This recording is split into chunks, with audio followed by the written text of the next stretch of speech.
on a clinic tonight. Right, Andy, and we know that Youngstown State knows what Alec Peters can do, but yet they still allowed him to get 4 wide open shots.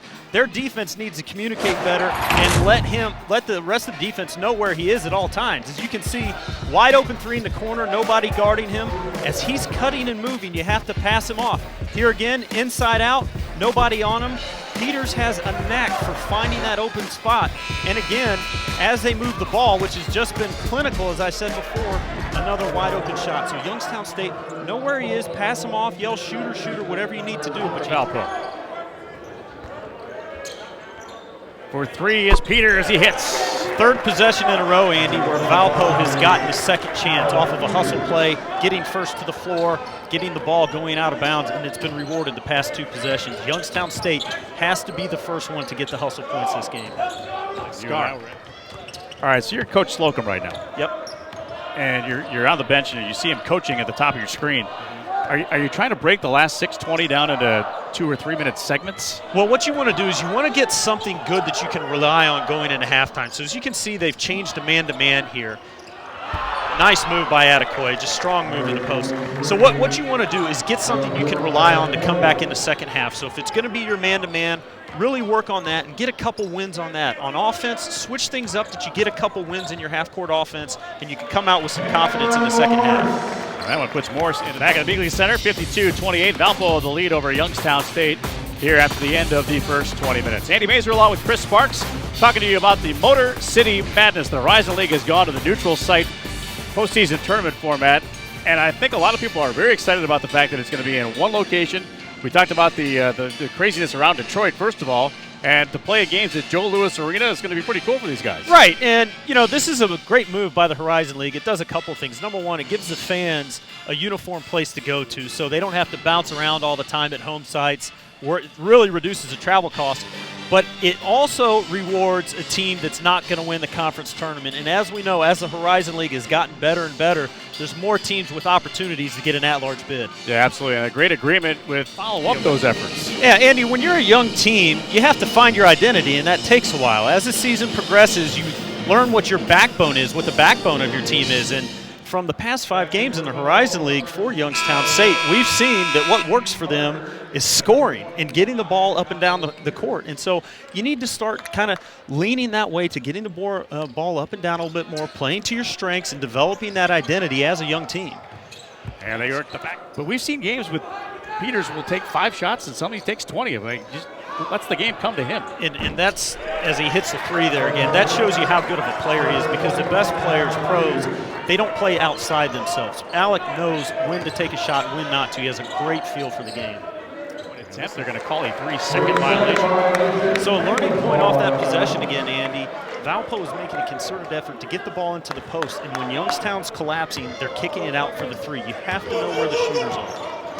And what a difference Bryce Nichols has made the past 2 or 3 minutes in the game here. 2 hustle plays there, okay? As we see here on the replay here, he's running the floor. You have to reward the big man. He made the play down on the other end, runs the floor, finishes strong, shoulder square to the basket, draws the foul on the Defensive Player of the Year. Alec is what you would call an MD. That means you must dribble. Anytime he touches the ball, you have to have a hand in his chest and make him dribble. You simply cannot let him catch and shoot. Peters got the rebound. His shot, though, was blocked by Nichols and saved while he was out of bounds by Donlin. So, Andy, those are pretty much like turnovers. When you're not getting the hustle points and there was 3 opportunities there, that's pretty much like a turnover. That's a fresh shot clock and a new play for Valpo. They're, again, trying to create something off the ball screen, which they've done well. And as we were talking about at the break, Valpo's defense is collapsing every time Youngstown State is penetrating. So what Youngstown State needs to do is spread the floor out a little bit more, and when Valpo does collapse, they'll have wide-open shooters on the perimeter. Beat it inside. Peters leans in and makes the basket. Pro move there. Really kept his composure, did the up and under, didn't have the angle he wanted, kept his stance, was strong, and leaned into the basket. Nice shot. Yeah, and passion breeds followers, especially in athletics. And as we can see so far, Valpo has 15 second chance points, okay? So if we negate that 15 second chance points from the hustle plays, then we've got a closer game here. So it's probably going to be priority number 1 when Youngstown State goes into the locker room at halftime. flash. Yeah, and he's not afraid of anybody either. We're talking about the Michigan State game. It didn't matter who was guarding him against Michigan State. He would go to the rim. He was doing his step back towards the end of the game there. He's making big plays. Really has a winner's mentality, and that's what it takes to win a Wooden Award. The experience. We talk about the Valparaiso Crusaders, and Chris, we look at Alex Peters, who is a junior, but a double-double machine. Andy, not only is Alec Peters one of the best players in the Horizon League, he's one of the best players in the country. 2 weeks ago, Horizon League Player of the Week and also the National Player of the Week. He can do it from the inside, he can do it from the outside, but most importantly, Andy, what I love about him, he has grit and he really competes. He drives his team. And a youngster by the name of Cameron Morris, already with a 44-point game under his belt. He is just a sophomore for Jerry Slocum. And the Horizon League is known for this. Guards like Cameron Morris, his size and of his ability, a la Norris Cole a few years ago, stepping out of nowhere. Cameron Morris can penetrate. He can shoot the threes. He's excellent in transition, and he's really going to have to drive the engine tonight. Rebound and a hammer, but a foul before. What do we have there? 3 offensive rebounds by Valpo. So Youngstown State, with this young group, learning to box out the right way in a league like this is very important. As we see the 4th foul on Kaufman as he goes out. Kaufman needs to learn to get that big frame down lower, get his backside into Fernandez's thighs so he can drive him out. And then when that rebound comes, if he jumps straight up, he'll get the over-the-back call. Win against Green Bay was a big win for the Drew family, number 500 at Valpo. Yeah, it looks like they're doing something right, huh? Yeah. No, obviously, starting with Homer and going down to Scott and Bryce, there's been a level of success. And not only the success on the court, but how they do it. One hallmark of the Drews is the culture that they pass down from Scott to Bryce. Their teams are always going to do the things the right way. Be good students, be good players. Really something special that they have going on at Valpo. Yeah, but how do you stop this? Well, you have to know your strengths, okay? So with Donlin there, he's a little bit bigger than Carter here, so he needs to back off a little bit, give himself some room, and then create a little bit of a smoke screen with some hand movement and try and get Carter to stay back a little bit, chest him up if he comes to him. And that's just something Donlin's going to learn playing in the Horizon League. This is his first year here. He'll learn how quick these guys are and how to give himself that cushion. Thiago with a nice effort there with the basket, his 4th point.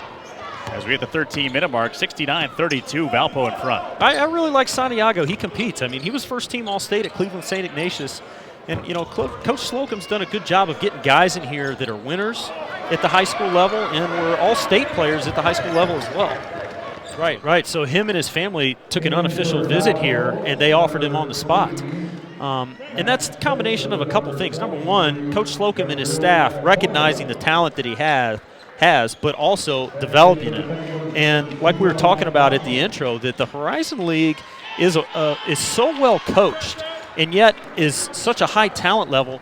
It's just ripe opportunity for guys like him to really grow and develop. Yeah, I mean, look what everything that he's doing. Once again, we said that he's good on the penetration off the ball screen. He's good shooting the 3 when he gets his feet set, as we can see in transition. And his progression, all right, over the past 2 years is great. 17 points tonight already, and a very efficient 17 points. If we look at the difference between last year and this year, it's significant. When you score 44 points in a game at any level, it raises eyebrows. Well, let's look who's done that over the past few years in this league. There's very few guys. I mean, this is a defensive league, whether you like it or not. There'll be a few games where the numbers get up there, but this is a defensive conference. And to put up 44 points is pretty impressive. You're talking, again, in the realm of the Gordon Haywards, the Norris Coles, the Shelvin Max.